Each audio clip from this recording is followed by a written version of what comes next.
ಕರ್ನಾಟಕ ಜಿಲ್ಲೆಗಳಲ್ಲಿ ಹಲವಾರು ಸ್ಮಾರಕಗಳನ್ನು ಕಾಣಬಹುದು. ಬೀದರ್ನಲ್ಲಿ ಬೀದರ್ ಕೋಟೆ, ಬಿಜಾಪುರದಲ್ಲಿ ಗೋಲ್ ಗುಮ್ಮಟ, ಇಬ್ರಾಹಿಂ ರೋಜಾ, ಇನ್ನೂ ಹಲವಾರು ಸ್ಮಾರಕಗಳಿವೆ. ಕೋಟೆಯಲ್ಲಿನ ಸ್ಮಾರಕಗಳು: ಬಾದಾಮಿ, ಪಟ್ಟದಕಲ್ಲು, ಐಹೊಳೆ. ಬಳ್ಳಾರಿ ಜಿಲ್ಲೆಯಲ್ಲಿ ಹಂಪಿಯ ಸ್ಮಾರಕಗಳನ್ನು ಕಾಣಬಹುದು. ಹಾಸನದಲ್ಲಿ ಹಳೆಬೀಡು, ಬೇಲೂರಿನಲ್ಲಿ ಸ್ಮಾರಕಗಳನ್ನು ಕಾಣಬಹುದು. ಮೈಸೂರಿನಲ್ಲಿ ಮೈಸೂರು ಅರಮನೆ, ನಂಜನಗೂಡು, ಶ್ರೀರಂಗಪಟ್ಟಣದಲ್ಲಿ ಟಿಪ್ಪು ಸುಲ್ತಾನಿನ ಬೇಸಿಗೆ ಅರಮನೆ, ಇನ್ನೂ ಹಲವಾರು ಸ್ಮಾರಕಗಳಿವೆ.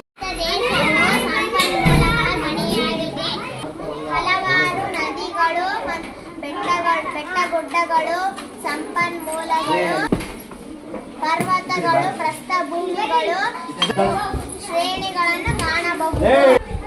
ಪಶ್ಚಿಮ ಕರಾವಳಿ, ಪೂರ್ವ ಕರಾವಳಿ ಮತ್ತು ಪಶ್ಚಿಮ ಘಟ್ಟಗಳು ಹಾಗೂ ಪೂರ್ವ ಘಟ್ಟಗಳನ್ನು ಕಾಣಬಹುದು. ಪ್ರಮುಖ ನದಿಗಳು: ಸಿಂಧೂ ನದಿ, ಬ್ರಹ್ಮಪುತ್ರ ನದಿ, ಕಾವೇರಿ, ಕೃಷ್ಣ, ಗೋದಾವರಿ ಇತ್ಯಾದಿ ನದಿಗಳನ್ನು ಕಾಣಬಹುದು.